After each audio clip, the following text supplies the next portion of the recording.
I used to bring guns in school. I used to bring drugs in school. I used to, beat teachers. So I started with Dara. I moved Dara to heroin.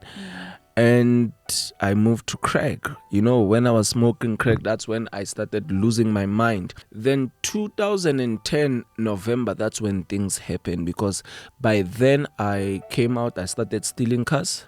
I started doing the hijackings. I was sentenced to 15 years. So when I was in prison, I developed anger. I used to stab the wardens. I was angry, but my anger, people couldn't see that it was not just because of the sentence.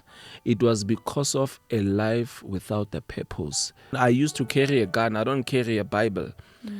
The day you meet God, you meet the better version of yourself.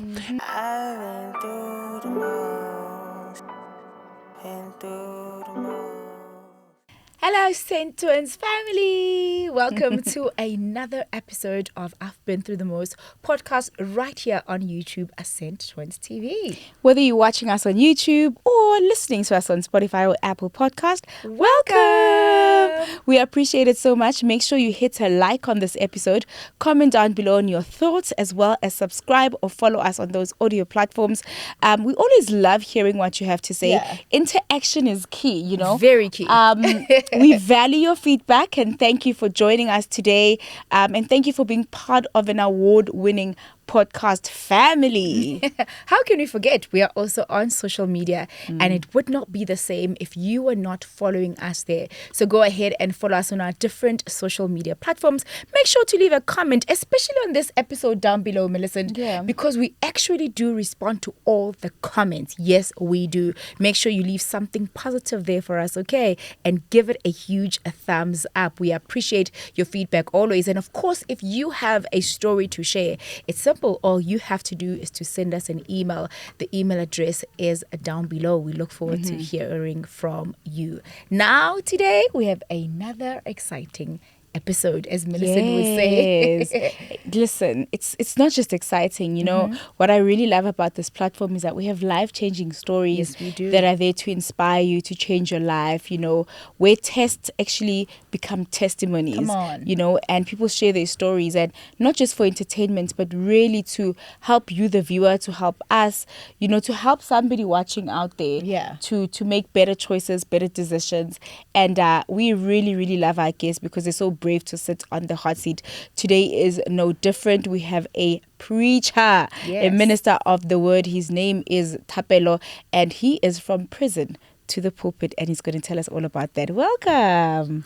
Oh, thank you so much. And I thank God for the platform and the opportunity. It is all by the mercies and the grace of God that we can gather in this fashion and to share the experience from where we are coming from, because I always tell people that it's highly impossible to be a Christian without a story to tell. This is not just the myth and fantasy. You see, you must have encounter God. Maybe let me put it this way. Testimonies are only as good as one have actually seen God demonstrating his intervening ability. Come on. In actual fact, they are the repeated experience of open self-disclosure of oneself and the core aspect of what God can do, has done, will done, And I always thank God for the things that I've been through, because today they become the stepping stone for me to reach the mountaintop. Though they are painful. And that's exactly what I thought about when you say, I thank God for everything I've been through. But I know when you're going through those things, you're like, God, why me? Sure. Let's get into your background, where you grew up. Who were you as a child? What were you like as a child? Who raised you? Where were you born and bred? I was born and bred in the dusty streets of Tembisa Hospital in the early 90s. I'm the third child to be born. Before me there are two brothers, and behind me I have two sisters, so I'm a middle child. And five of us, we were raised by a single parent. So, and maybe before I can just go to my story, I want to say that inherent within vulnerability, there's a possibility of judgment.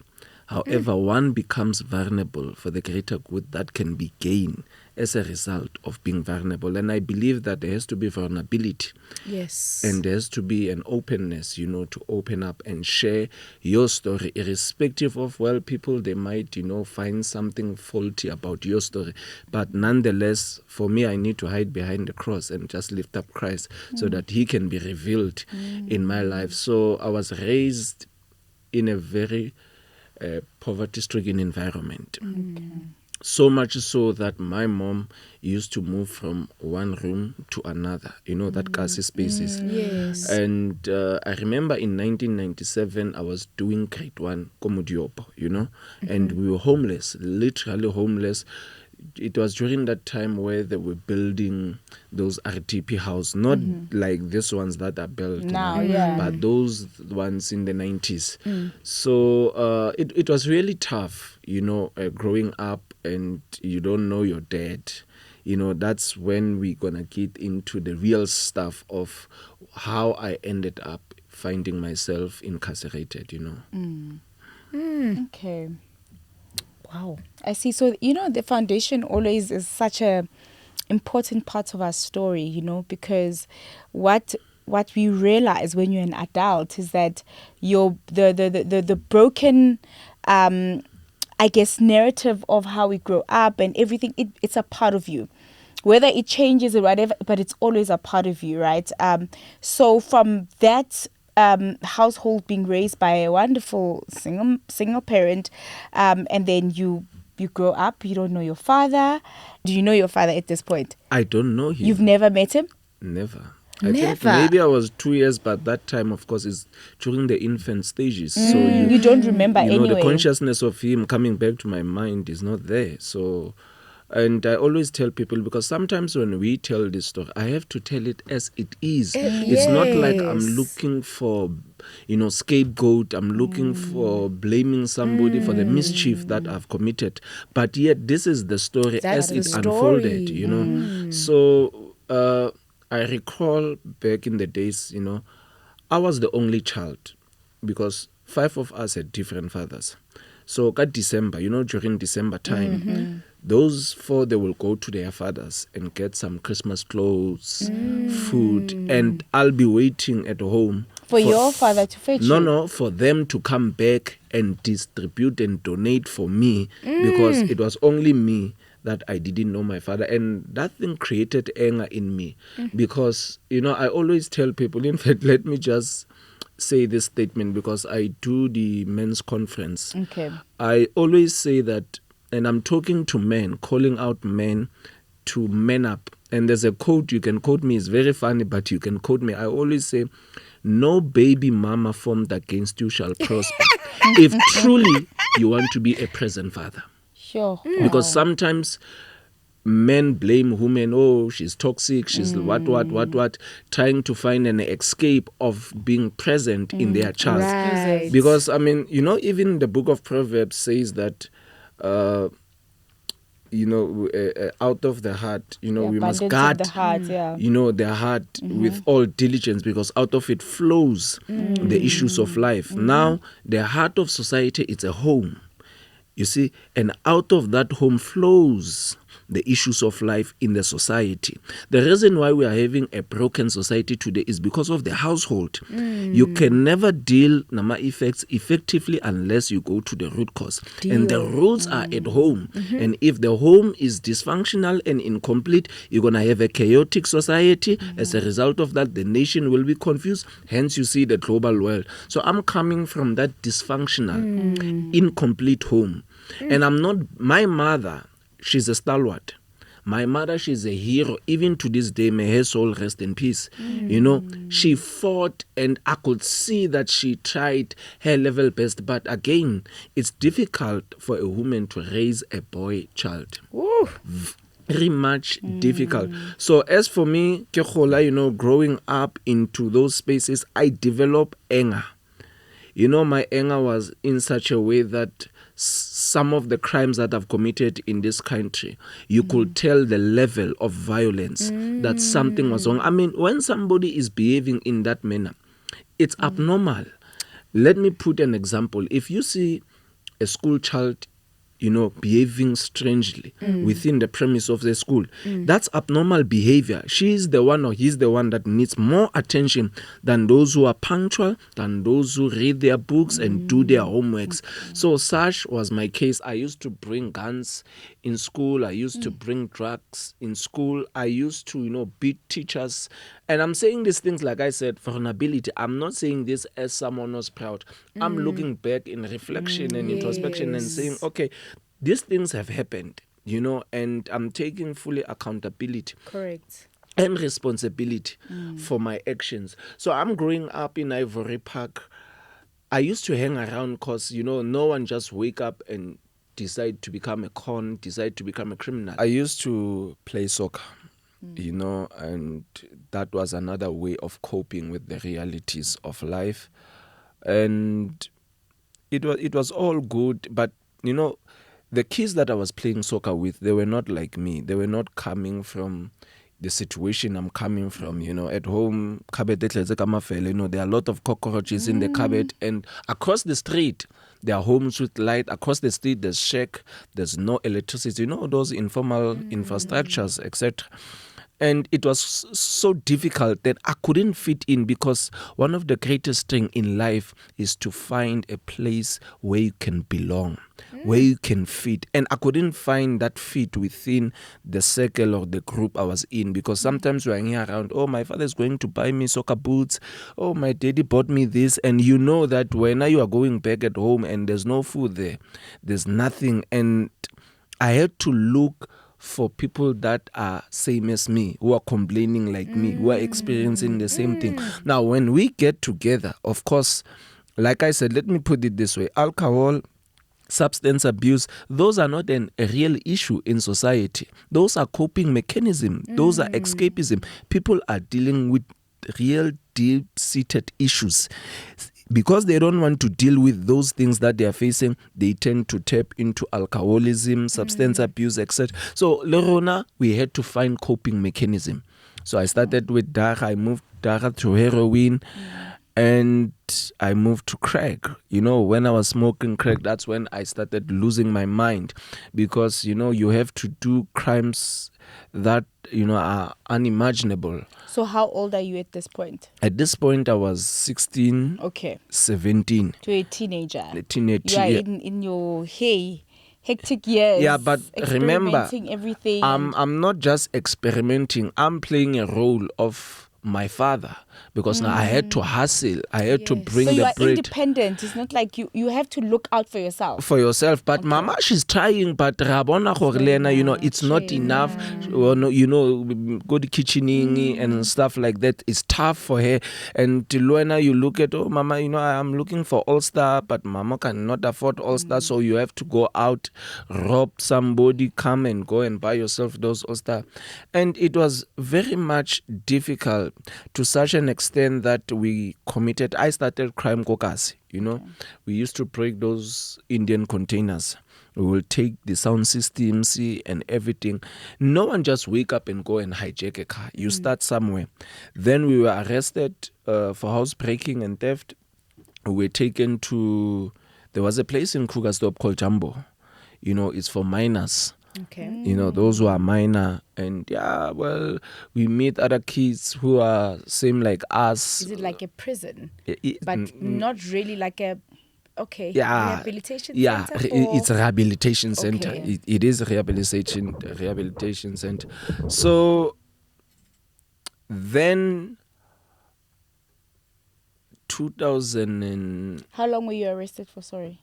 Oh, how long were you? No, that was just the beginning. The bigger things were still coming. So that didn't traumatize you? No, it was not even a prison. We enter there, we land. Then this is what happened. 2009, we were sentenced to 10 months in prison. Now, I don't know how correctional use their brains. They took us, like for real, I'm not like attacking them, but what they did to us was uncalled for, because you can't take someone who's sentenced to 10 months and you're putting him in a maximum space. Not to say we are associating or sleeping with those who are doing 11 years upwards. 10 years downwards, it's medium. But we get to talk to them, see them. And now you are sitting there, you are listening to crimes, people, and you look at yourself, I'm here just for a container. And these people, they did big stuff. It's like now you've moved from high school, you are in university, and now you are listening to the PhDs and the masters who have done in the same space. And we did our 10 months. 2010 or 2009 we came out. Then 2010 November, that's when things happened, because by then I came out, I started stealing cars. I started doing the hijackings, from Rosebank. And I'm sorry to say this because something just happened recently when I was at Ethel. And I will even speak openly because it's not something that is bad. I've been to many podcasts, many televisions, radio stations, and my vulnerability now, it's coming, it's backfiring against me whenever I walk into spaces like Melrose, because I was called Scouter. Now, Scouter, it's someone who's gathering intelligence. So I will follow you for 3 months. Where you stay, with who you are staying, where you are working, what time, how many of you, I will come there with overalls, as if maybe I'm doing some gardens, but I'm gathering intelligence. Then I will go back to the guys who I know, mafia. Then I will come to them, say, guys, we have a job. House is in Ethel, or it's in Melrose, or it's in Greenside, or it's in Emarentia. You name all those places. Then I took out, a work that was a job in Parkview. And it turned out to be one of the greatest things that I will never forget as long as I live. And thank God for Christ, even though that thing will keep haunting me as long as I live. So we were 5 of us. We went there. It was a house robbery, but, expect the unexpected. 2 of my friends were killed by the tactical in a crime scene. 2 of them were caught right-handed in a crime scene. 1, which is me, I was caught 800 meters away from the crime scene. And when they took me back, because those 2 were killed while I was trying to run away. As I was running, I heard 2 gunshots, and I knew that this is from the crime scene, but I thought maybe emergency or what. But when I was taken back to the crime scene, 2 hours ago, you were with the guys talking. Yes. The next 2 hours, they are covered with the foils there. And it was like, no. Someone will say, no, cut. We are just rehearsing. But let's rewind. But this was real. And I'm sitting there at the age of 22. It was difficult. It was really difficult. And we went to Sun City. From Sun City, I was attending here in Westgate Court. So Westgate Court to transfer us to High Court in Preacher Street. And those 2 guys, they were older than me, because now we were 3 of us. 2 died in a crime scene. 2 were caught in a crime scene. 1, it's me, 800 meters away from the crime scene. So we were 3 of us. These 2, because now I turned as a state witness. Because Magulapaya, everyone stand, for yourself, man for himself. This is my life. And you have lived for the something years. No, I'm still 22. I still have a life, my man. Yes. And they were sentenced, before they were sentenced, they did what is known as separation of trial, but we are attending the same case. But they're treating you as individuals. They're sentencing you as individuals, charging you as individuals, yes. Although you were a group. No. They charged us with the same case. But because these guys wanted to poison me in prison, so my food was checked in prison. Yeah. In a waiting trial. This is the guys that you were with. Yeah, because now remember we are turning. Testify. Yeah, so for me, because of I'm young, I was subjected to what is known as necro. Nico, the social worker, they jump in, they investigate my past life, where I was born, to whom I was born, the life I was born, what led me to such a horrendous crime, you know. So that could actually benefit you, your past. So was that the problem, that you would get a lesser sentence because of that? Yes. So then they poisoned you because they... No, they wanted to. Oh, they wanted to. So Okay. someone told me I had to go to the wardens and tell them to say something is unfolding here. The wardens, they know, they've experienced those kind of things. So they had to tell the captain, etc. So my food and that matter was taken to the court. Like, how do they even do that? No, they do. They can come to court and say, "Mfethu, ntsinyela le phirimi," you know, that Retex or yeah. How would they benefit if you were poisoned? If I'm poisoned, then the case will be complicated. Like those two who died, the case was complicated because each and everyone was playing a role there. So because those who died, those two guys, we can say, no, they are the ones who killed this man. So now they can't question those people, they are dead. So there's a complication in the case. Then I was sentenced to 15 years. They were sentenced to life imprisonment. Then I went to prison.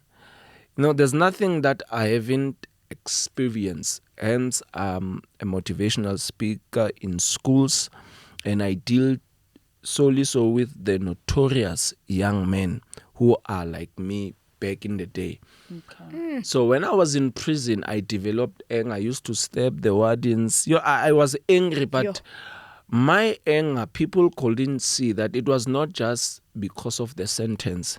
It was because of a life without a purpose. Have you ever been in your life where you ask yourself, what am I doing here? What is the purpose of living? Why am I here? Am I here to just torment people, rob people, hurt people? Why can't I be like someone else, go to school, get a degree? Why didn't I have, a good foundation, a good, start? And I'm asking those things and there are no answers because, each and every human being is in search of answers. And not just answers, let me put it bluntly. Each and every human being is in search for God, even though they cannot put it in words. Someone say, I'm looking for peace, I'm looking for love, I'm looking... The void is there. They are looking for God because it's only God who can do that void.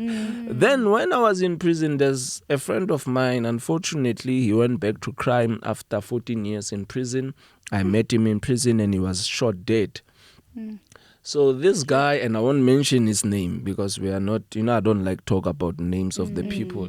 So this guy, have you ever been in the same situation, but one is reacting and another is responding to the situation? And both of you are same.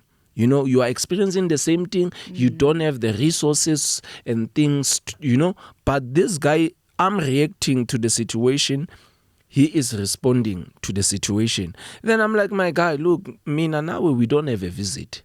No one is visiting us here. Mina now we're struggling with toilet, we're struggling with a lot of stuff here. But you always smile, my man. You always encourage people. What is the secret? Then the guy says, no, ukhona uJesu mfethu.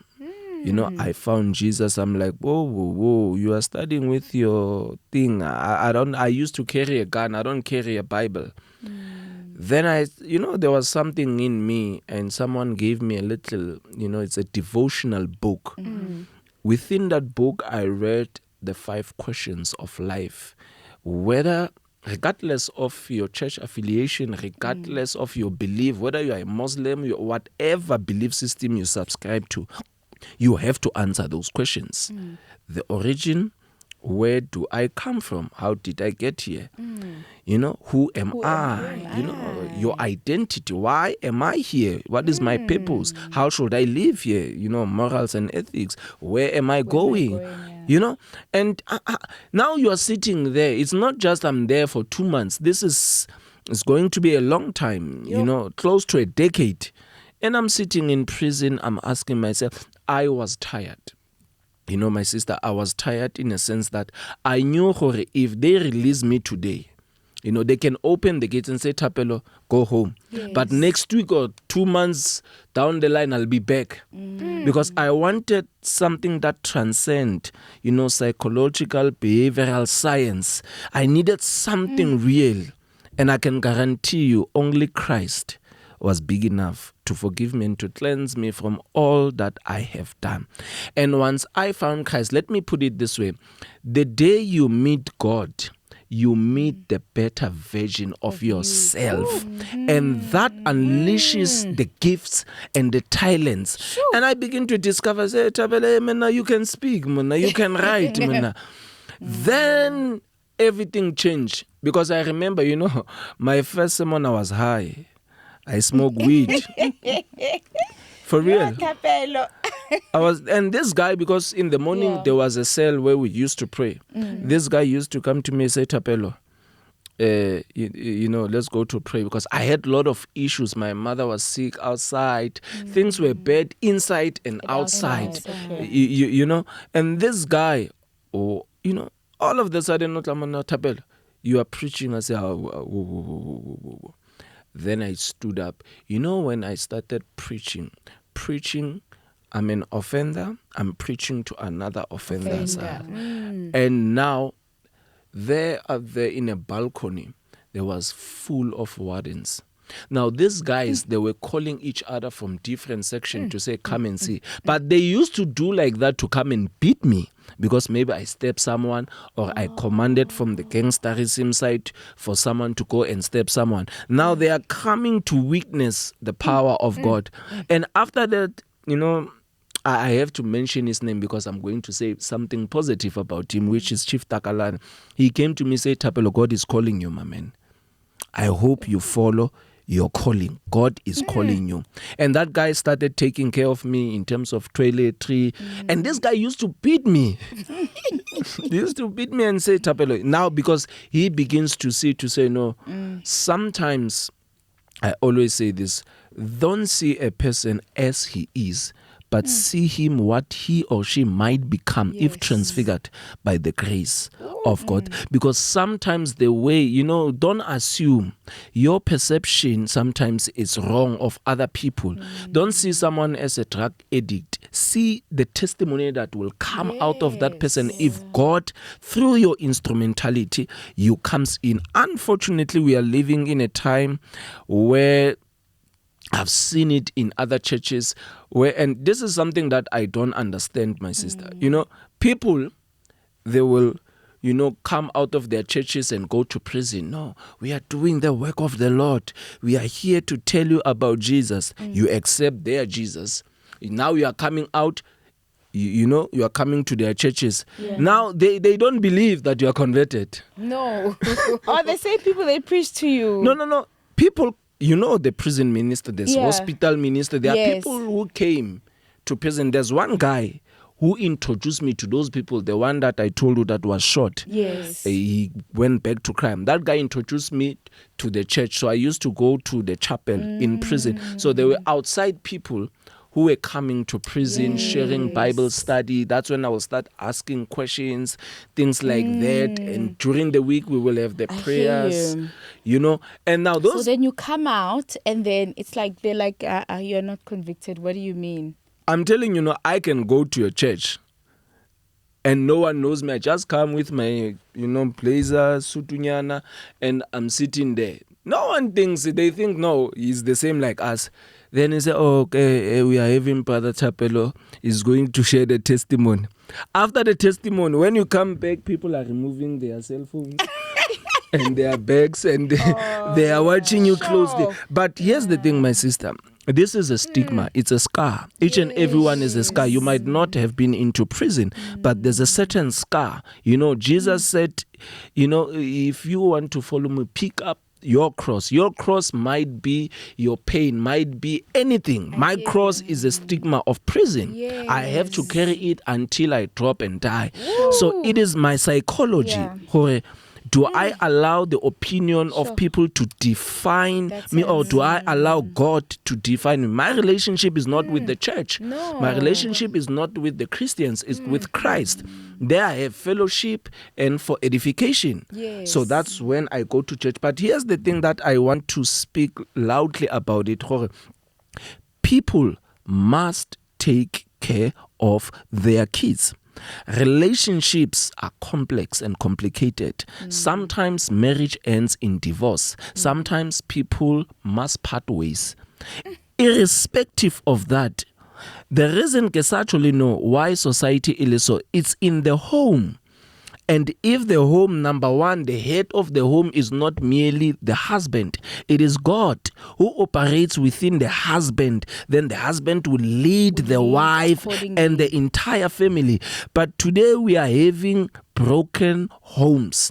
Hence, the society, the way it is right today. now. I tell you now, go locationing and look.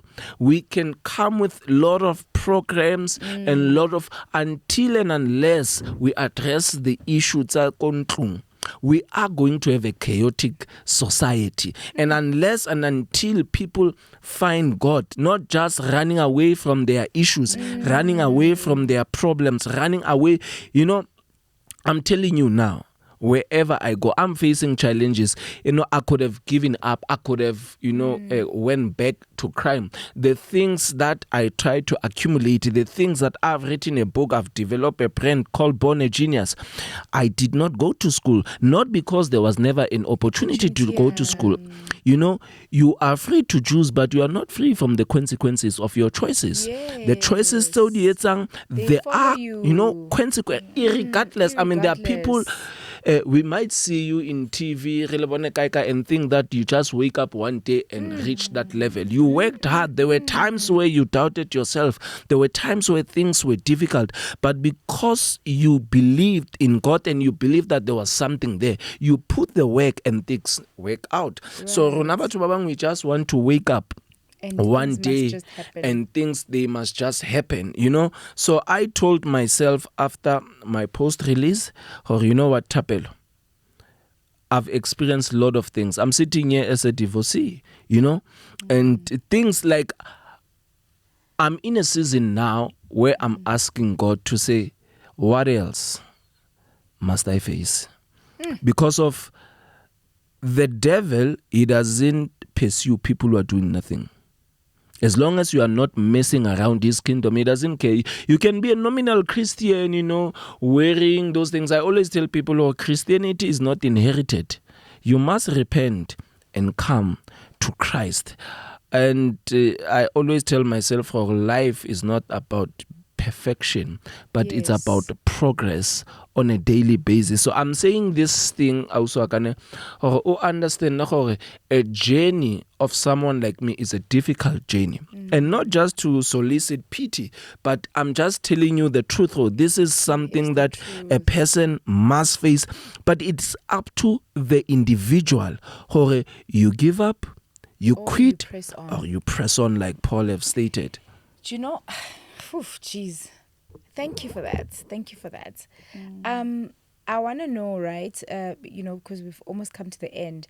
Just, you spoke about how difficult it is. And one, I want to know, you spoke about the robberies and you said the different crimes that you committed. I want you to take us through that. Two, coming out of prison, people don't understand how hard it is, even finding a job, even getting the society and the family to trust you again. How was it for you? And also, take us a little bit into your marriage.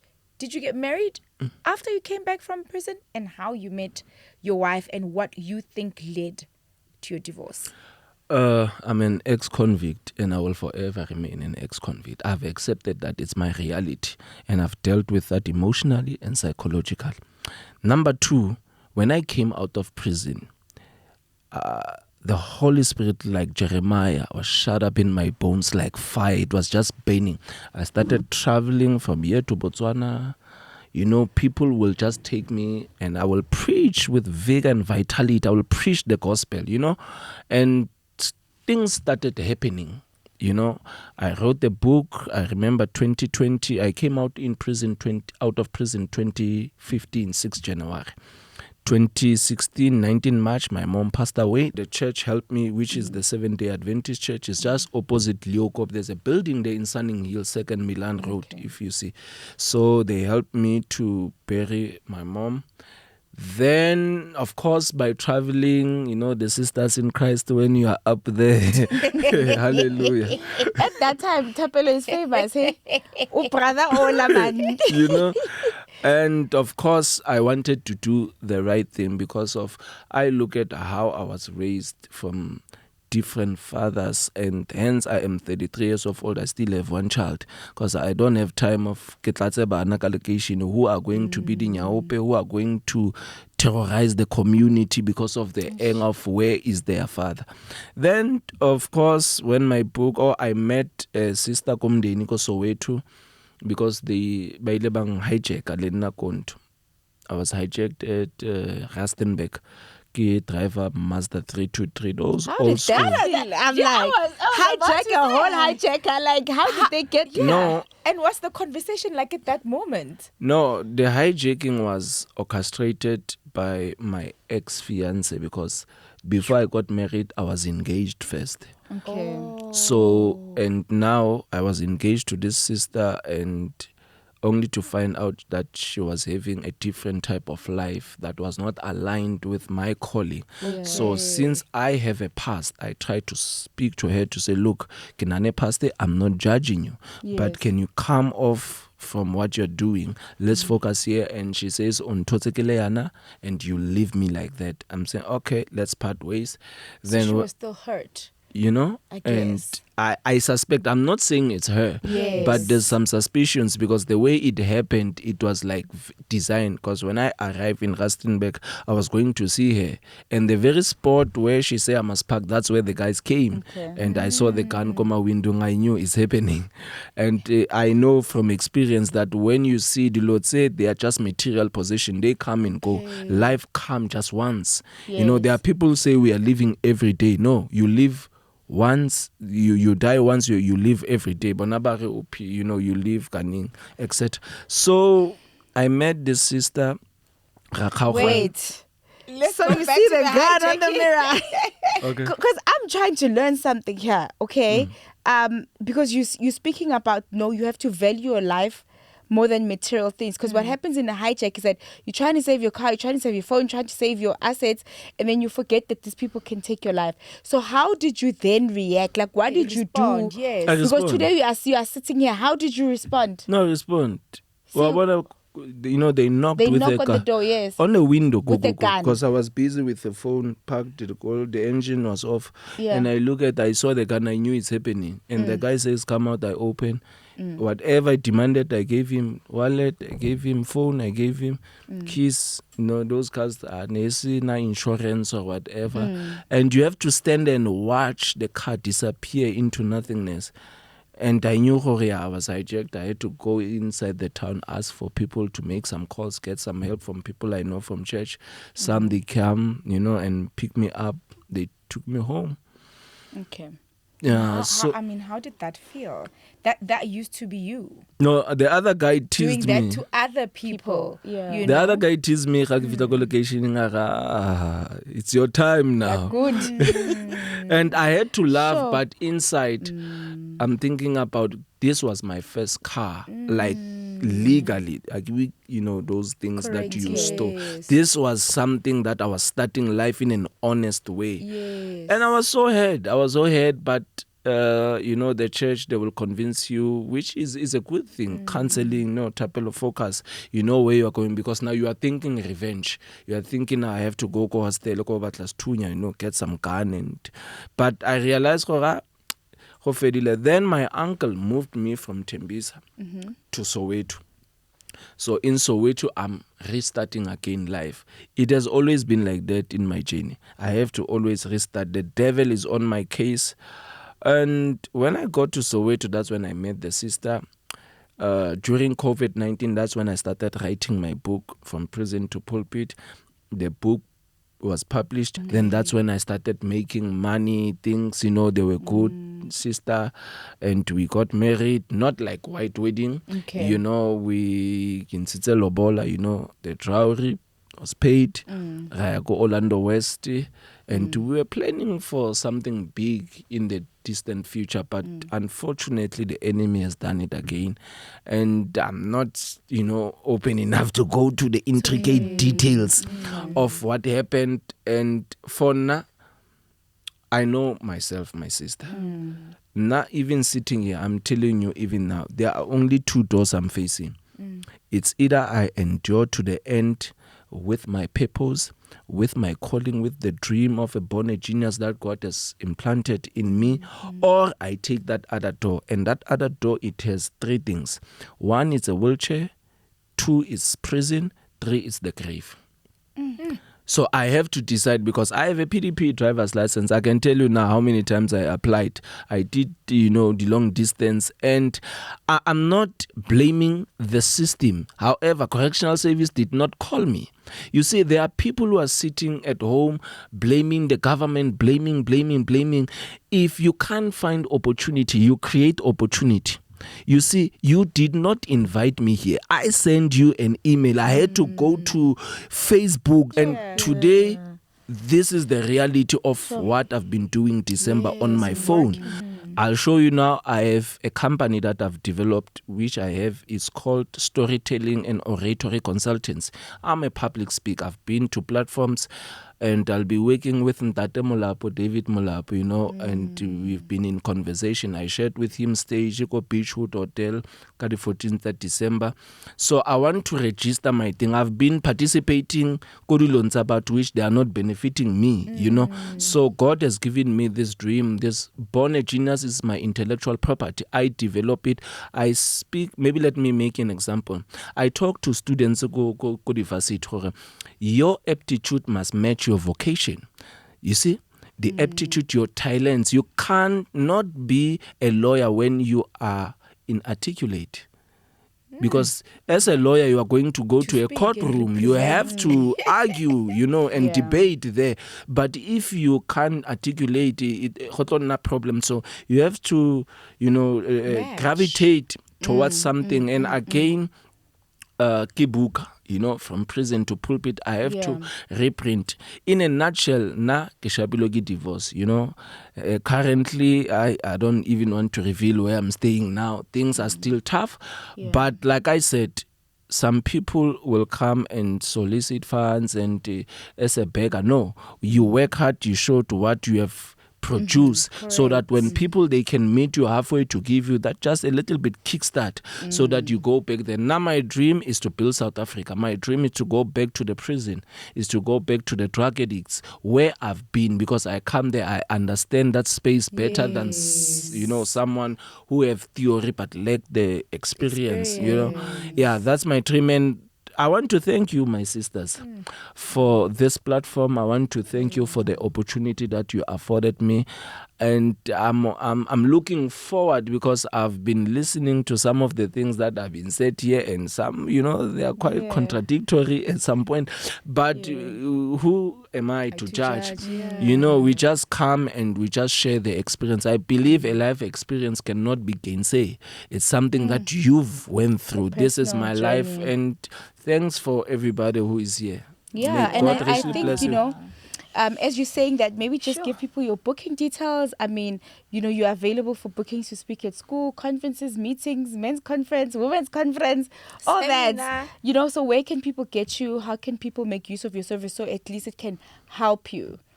Yeah, small letters. My email address is storytellertips@gmail.com. Okay. Then my number is 078-977-0174. Awesome. Yeah, you call, you WhatsApp on that number. You call and you WhatsApp on that number. We'll put that on the description box below as well. Yeah, that was Thapelo. What an incredible story, incredible man. So intellectual. I mean, I learned a lot from you, extremely. And I think that people like you are really needed in our society. And I think that God has definitely appointed you for this time, for this season, and definitely for this generation. And I'm so glad that we got the privilege to hear his story. And someone out there is definitely going to be touched by it and be transformed, even in the renewing of the mind, from this incredible story. We thank God for his salvation, that, you know, Jesus was like, this one is my own, and I am so come glad. back, come back, we are son, proud come back. to be Yeah. in the body of Christ with people who are so equipped and who God has really just transformed and taken from one level to another. I wish him nothing but the best. We wish him the best. Born a genius and from prison to the pulpit. That is what the episode was about, and I'm pretty sure you are inspired by that. Let's support his ministry, yeah? Let's support him so that he can continue sharing these good news as he testifies about what God has done in his life. Thank you at home for watching.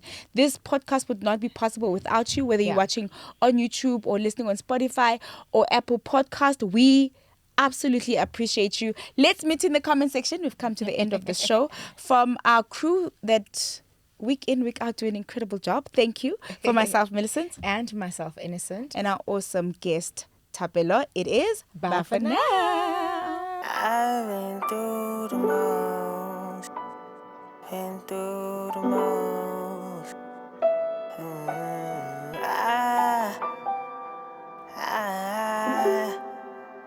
I've been through